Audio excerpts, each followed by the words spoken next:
Good evening, my fellow Americans. We're facing an inflection point in history. One of those moments where the decisions we make today are going to determine the future for decades to come. That's what I'd like to talk with you about tonight. You know, early this morning I returned from Israel. They tell me I'm the first American president to travel there during the war. I met with the Prime Minister and members of his cabinet. And most movingly, I met with Israelis who had personally lived through horrific horror of the attack by Hamas on the 7th of October. More than 1,300 people slaughtered in Israel, including at least 32 American citizens. Scores of innocents, from infants to the elderly grandparents. Israelis, Americans taken hostage. As I told the families of Americans being held captive by Hamas, we're pursuing every avenue to bring their loved ones home. As president, there is no higher priority for me than the safety of Americans held hostage. The terrorist group Hamas unleashed pure, unadulterated evil in the world. But sadly, the Jewish people know perhaps better than anyone that there is no limit to the depravity of people when they want to inflict pain on others. Hamas and Putin represent different threats, but they share this in common. They both want to completely annihilate a neighboring democracy, completely annihilate it. Hamas' stated purpose for existing is the destruction of the state of Israel and the murder of Jewish people. Hamas does not represent the Palestinian people. Hamas uses Palestinian civilians as human shields, and innocent Palestinian families are suffering greatly because of them. Meanwhile, Putin denies Ukraine has or ever had real statehood.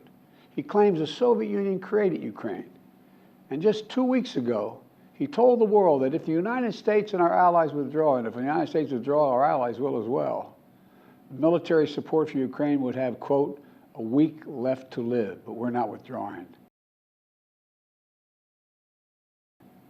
I know these conflicts can seem far away, and it's natural to ask, why does this matter to America? So let me share with you why making sure Israel and Ukraine succeed is vital for America's national security. You know, history has taught us that when terrorists don't pay a price for their terror, when dictators don't pay a price for their aggression, they cause more chaos and death and more destruction. They keep going, and the cost and the threats to America and the world keep rising. So if we don't stop Putin's appetite for power and control in Ukraine, he won't limit himself just to Ukraine.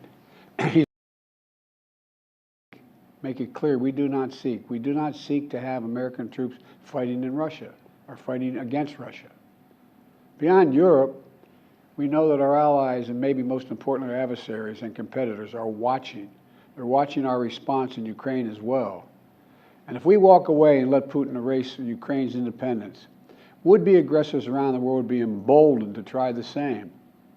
The risk of conflict and chaos could spread in other parts of the world, in the Indo-Pacific, in the Middle East, especially in the Middle East. American leadership is what holds the world together. American alliances are what keep us, America, safe. American values are what make us a partner that other nations want to work with. To put all that at risk, if we walk away from Ukraine, if we turn our backs on Israel, it's just not worth it. That's why tomorrow I'm going to send to Congress an urgent budget request to fund America's national security needs, to support our critical partners, including Israel and Ukraine.